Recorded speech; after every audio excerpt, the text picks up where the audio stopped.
Muy buenas tardes, hermanas, pueden tomar sus asientos. Qué bueno, agradecida estoy por estar en este lugar. Le doy la gloria y la honra a nuestro Padre, a nuestro Rey. Él es maravilloso. Nos ha permitido estar juntas en esta tarde con un propósito. Gracias a las hermanas porque ya estuvieron haciendo un acorio. Yo pensaba, después de almorzar todo nos viene el sueño, vamos a estar medias adormiladas y no, pero el Señor hace como Él quiere y abre los oídos espirituales para que estemos atentos a su palabra, a lo que nos quiere hablar en esta tarde. Primero me quiero presentar, soy Leticia Velázquez, vivo en este momento vivo hace 3 años ya en la ciudad de Tacuarembó, pero soy de la ciudad de Paso de los Toros, de la iglesia en aquel entonces Cristo Reina, del pastor Vilmar Solvi y Ruth Kramer. Sé que acá lo conocen. Y ahora pertenezco a la iglesia Belén de Tacuarembó, de los pastores Walter Saavedra y Virginia Llorelo. Yo soy la líder de las mujeres allí, vivo con mi esposo y mi hija.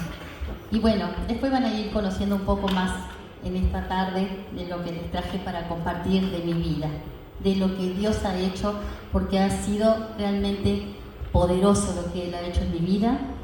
Él es un Dios de milagro, lo conozco de cerca, tanto en el dolor como en la alegría. Y puedo hablar con propiedad de lo que Él ha hecho, que ha sido maravilloso. La palabra que le traje hoy está en 2 de Corintios 2, 4 del 6 al 9. Y después vamos a compartir 2 versículos más, que se los nombro más adelante. Dice en el versículo 6, esta es la Nueva Traducción Viviente: pues Dios, quien dijo que haya luz en la oscuridad, hizo que esta luz brille en nuestro corazón para que podamos conocer la gloria de Dios que se ve en el rostro de Jesucristo. Ahora tenemos esta luz que brilla en nuestro corazón, pero nosotros mismos somos como frágiles vasijas de barro que contienen este gran tesoro. Esto deja bien claro que nuestro gran poder proviene de Dios, no de nosotros mismos. 8. Por todos lados nos presionan las dificultades, pero no nos aplastan. Estamos perplejos, pero no caemos en la desesperación. Somos perseguidos, pero nunca abandonados por Dios. Somos derribados, pero no destruidos. Pues nuestras dificultades actuales son pequeñas y no durarán mucho tiempo. Sin embargo, ahí ya me fui para el versículo 17, perdón, de los versículos anteriores. Bueno, queridas hermanas, hoy quiero hablarles sobre un llamado que Dios nos ha hecho a todos. ¿Cuál es el llamado? Ya estuvieron hablando, yo vi creo que es psicóloga Gabriela, anteriormente, y ella estuvo hablando del brillo de la luz de Dios. Y hoy quiero también hablarles sobre un llamado que todos hemos recibido: levantarnos, brillar y resplandecer. Eso es lo que Dios quiere. No importa, en medio de las pruebas más duras, en medio de las dificultades, Dios quiere que brillemos. Y a veces tenemos muchas adversidades. ¿Quién de ustedes no ha pasado por momentos difíciles a que están hoy en este lugar?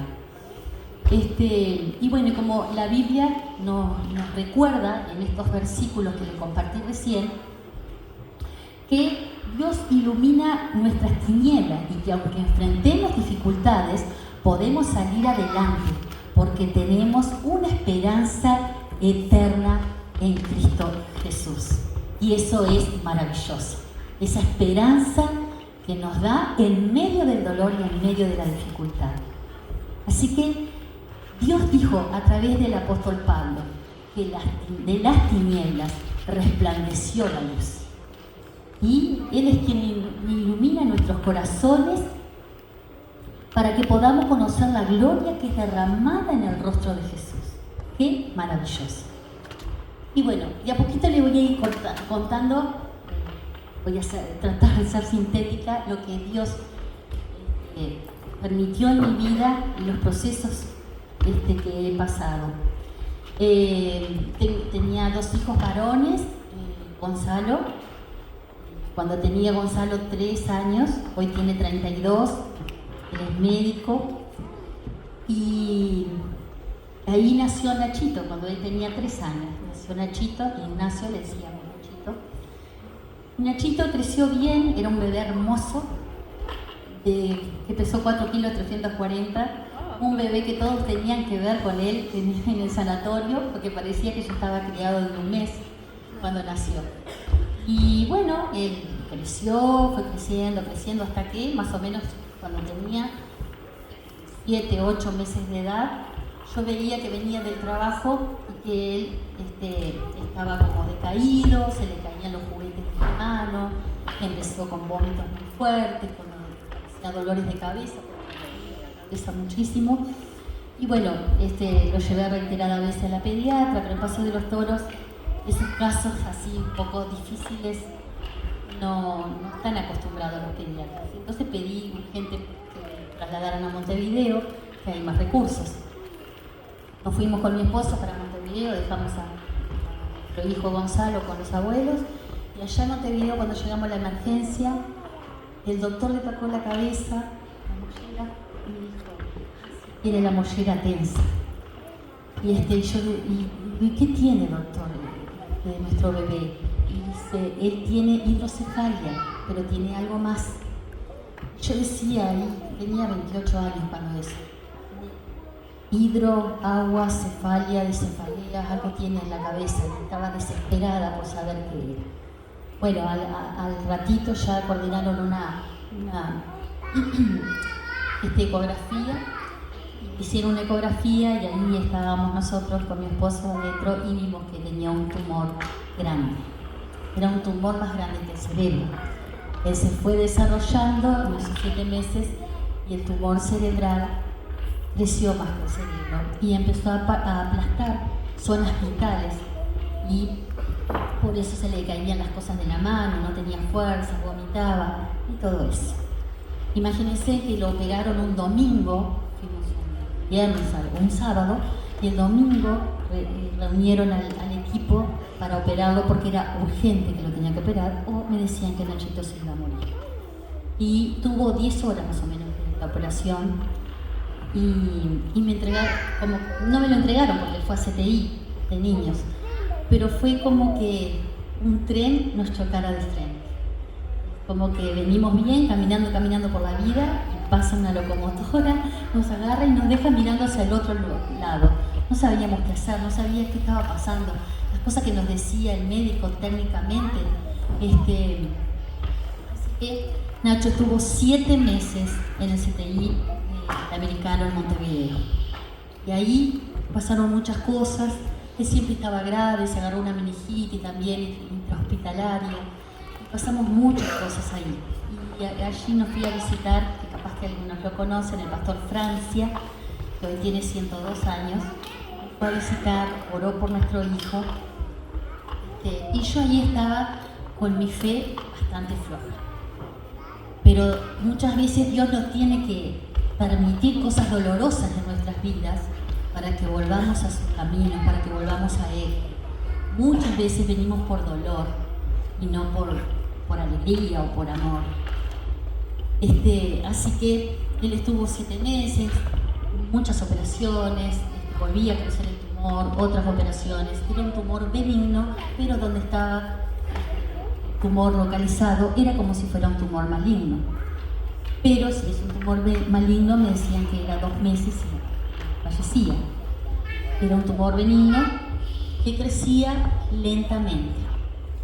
Bueno, esos 7 meses estaba allí en el sanatorio, pude hablar de Dios, yo me afirmé la fe porque les digo sinceramente, había momentos que miraba, estábamos en el 4º piso, que es donde estaba el CTI, miraba la ventana y decía, Señor, o me tiro por la ventana o tú me das la fuerza para continuar porque no sé cómo actuar con este diagnóstico, no sé qué hacer. Bueno, Dios me dio la fuerza para seguir. Así tuvimos 7 meses, le pusieron válvulas de drenaje y pasamos muchas cosas. Les cuento una, cuando volvíamos después de muchos meses de no estar en casa, y que me llevaban a Gonzalo, mis padres me llevaban a Gonzalo para que nos viera. Después de como 5 meses volvimos a Paso de los Toros, pero cuando íbamos en el puente cruzando ya para llegar a Paso de los Toros, a nuestra casa, Nacho empezó a convulsivar. Empezó en un mal convulsivo, ni siquiera lo llevaron a la emergencia ni nada. Volvimos con él a Montevideo, lo estabilizaron y volvimos otra vez en la rotonda del Paso de los Toros. Volvimos otra vez a Montevideo a internarlos otra vez al CTI y estuvimos 2 meses más. Por lo tanto, ahí vimos de todo. Mucha gente que llevaba un brujo, que tenían otros atajos para que hicieran cosas por los niños que estaban internados allí. Realmente le puedo decir que ese CTI del niño es como un infierno. Es tremendo. Pero Dios nos sacó de aquel lugar. Y cuando volvimos a casa teníamos un niño con discapacidad severa. Él cumplió el año en CTI y después cuando volvimos a casa teníamos que aprender con un niñito así, con esas características, que no podía caminar, no podía hablar. Me dijeron que no iba a hacer muchas cosas. Bueno, de a poquito Nacho empezó a caminar, pero con ayuda, siempre con ayuda. Comida a la boca, y bueno, y así fuimos aprendiendo a tener un niño con discapacidad diferente, pero una discapacidad severa, y no era un niño agresivo, era como un ángel que Dios me dio, y él, a través de sus ojos de amor, cómo me miraba con sus ojitos, era como que viera el amor de Dios reflejado en sus ojos. Dios dice que da hijos especiales a mamás especiales, y yo no tengo nada de especial. Simplemente pudo Él sacar lo mejor de mí y creerle más a Dios y pedirle fuerzas cada día para criarlo, porque no sabía cómo hacerlo. Tuve que empezar a aprender. Bueno, a los 8 años, cuando Nachito cumplió 8 años más o menos, que es cuando se empiezan a desarrollar los niños, él empezó a tener convulsiones todos los días. Todos los días tenía convulsiones, 5, 6, 7 convulsiones. Al principio lo llevábamos al sanatorio, pero después ya sabíamos tratarlo en casa, porque ya los médicos me decían, tú lo conoces más, madre, que nosotros, así que ¿qué le da? ¿Qué esto? Teníamos un tanque de oxígeno, poníamos oxígeno, aprendimos a hacer como los enfermeros. Más yo que mi esposo, porque las mamás somos las que nos encargamos un poco más. Y bueno, y así bebíamos, y iba gente a casa y comíamos, y Nacho haciendo convulsiones, y yo le explicaba, le tenía que explicar que no se preocuparan, que volvía en sí, y aplaudía, y siempre estaba alegre, con una sonrisa. Y bueno, fueron años difíciles, pero fueron años hermosos también, donde pude tener un ángel en mi casa, un tesoro de niño que me llenó de amor. Luego, cuando Nachito tenía 11 y Gonzalo ya 15, y era un adolescente que iba a la iglesia conmigo, por supuesto que yo ya estaba mucho más firme en la fe, porque necesitaba de Dios, y Dios, si yo hoy miro para atrás, Dios fue el que me llevó en sus brazos, el que me dio mucho amor, el que me dio fortaleza, el que iluminó mi vida con su brillo. Y saben que a los 11, cuando él tenía 11 años, mi esposo decide dejarnos y se fue de casa. Pero no solo se fue de casa, estuvo 2 meses en Paso de los Toros y después vino un día y me dijo, decido irme a Montevideo, porque tenía una compañera, otra persona, y decido. A mí parecía que el mundo se me caía a pedazos, porque yo decía, no puedo continuar, no sé cómo continuar sin alguien que me ayude, porque nos mirábamos y sabíamos qué medicación darle, qué hacer con él. Pero él ahí nos dejó y quedamos los 3 solitos. Y en medio de todo eso, el pastor Vilmar me pidió que yo tuviera una célula en mi casa. Yo estaba rota, mi corazón estaba realmente roto en 1000 pedazos. Y yo quería que mi esposo volviera, pero no, eso no fue posible. Entonces tuve que trabajaba 8 horas, yo era encargada de la sucursal de Cablevisión de Paso de los Toros, trabajaba 8 horas, tenía 2 empleadas, mis padres me hacían el aguante muchas veces que las empleadas faltaban porque yo tenía una responsabilidad, ir a trabajar, porque tenía muchos medicamentos para darle a Nacho. Uno traía de Estados Unidos para las convulsiones porque nada le paraba, y porque usaba pañales y muchas otras medicaciones, y fisioterapeuta, y fonoaudióloga, y la pasaba muy poco. Pero yo hice todo lo que estaba a mi alcance para que él tuviera una vida de buena calidad. Bueno, como les digo, cuando se fue mi esposo fue como que quedé totalmente desamparada. Sentí que no podía seguir realmente. Y Dios usó a mi hijo grande, que cuando él escuchaba que yo lloraba en las noches en mi dormitorio, lloraba fuerte y decía: no puede ser, Señor, yo estoy acá cuidando a mi hijo que está discapacitado, que está enfermo, que tengo un hijo en edad de la adolescencia, que es difícil. El padre de mis hijos está quizás divirtiéndose y pasándola bien. No tenemos que pensar así, pero en esos momentos nos preguntamos por qué tenemos que tanta carga soportar, ¿no? Pero la palabra nos dice que Dios no nos da una prueba mayor de la que podamos soportar. Eso es así. Entonces, bueno, quedé sola. Traté de acomodar todos mis horarios, su dormitorio, ponerle una bañera, conseguir. La gente de Paso de los Toros me conocía porque es un pueblo chico de 15.000 personas, una ciudad chica. Entonces me decía: allá en tal lugar hay una bañera nuevita, mirá, bla, bla. Bueno, y yo conseguía, porque yo iba a hablar hasta con el presidente de la República si era necesario, para que Nacho tuviera todo lo que necesitaba. Lo poco recursos que teníamos en Paso de los Toros, hasta que empecé a llevarlo a Teletón, pero era todo un viaje, ir hasta Montevideo. Hicieron una silla acorde a él, pero no lo podía llevar seguido como padres que están en Montevideo, ¿verdad? Que tienen más al alcance Teletón. Pero él alcanzó a ir y tenía una silla muy linda y adaptada a todo a él. Bueno, ahí en medio de eso, me quedé sola, empecé con las células y bueno, me recuerdo que había una hermana que venía siempre y cuando le abría la puerta, ella se largaba a llorar. ¿Qué te pasa, Pelusa? Y lloro porque perdí a mi esposo hace 4 años. Y yo le decía: si supiera que mi esposo me acaba de dejar y que sigo acá luchando. Pero ella no sabía, todavía yo no se lo había dicho a nadie, solo a mis padres, a mis más allegados. Entonces tenía la reunión en esa situación, con mi corazón roto, pero el Señor me pedía que yo hiciera ese trabajo. No era un trabajo, era algo lindo servirle al Señor, pero con el corazón hecho pedazos.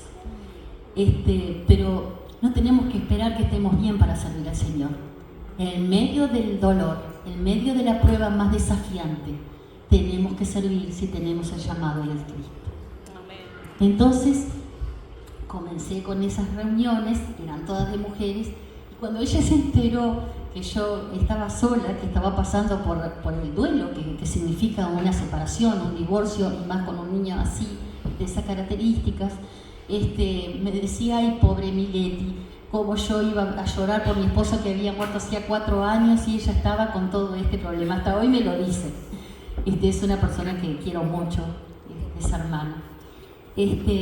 Así que aquí vamos a ver cómo podemos resistir en medio de las pruebas. Porque muchas se estarán preguntando: ¿cómo pudo hacerlo? No fui yo con mis fuerzas. No, para nada.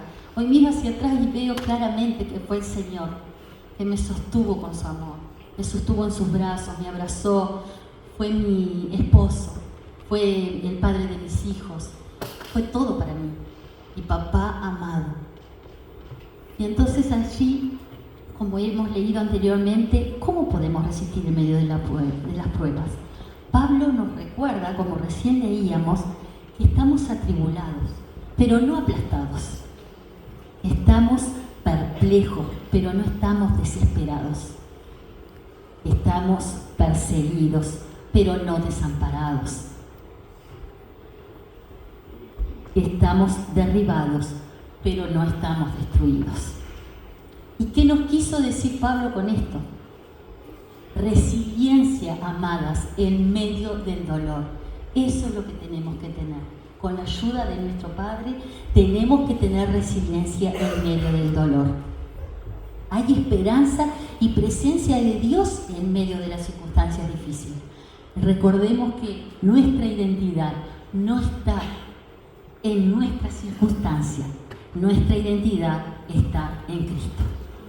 ¿Verdad? Amén. Somos sus hijas amadas, somos sus perlas preciosas, somos la niña de sus ojos, somos sus tesoros y en eso nos tenemos que apoyar. Caminar con la frente alta, no importa lo que nos pase, porque somos hijas de Dios, pertenecemos a un reino, porque Él es el rey y nosotros somos sus princesas. Amén. Entonces, los creyentes cristianos de aquella región de Corinto, que eran los creyentes de la iglesia de Corinto, estaban padeciendo tribulaciones. Lo dice aquí la palabra, como lo hemos leído y acabamos de decir. Pero ellos estaban afrontando dificultades, aflicciones, pero sabían que podían vencer, que eran más que vencedores. El texto enfatiza en sí que, aunque enfrenten esas angustias y esas dificultades, no están derrotados, caminan con fe, llevando un tesoro en vasijas de barro. Y eso tenemos que llevar nosotros. Nosotros somos esas vasijas de barro.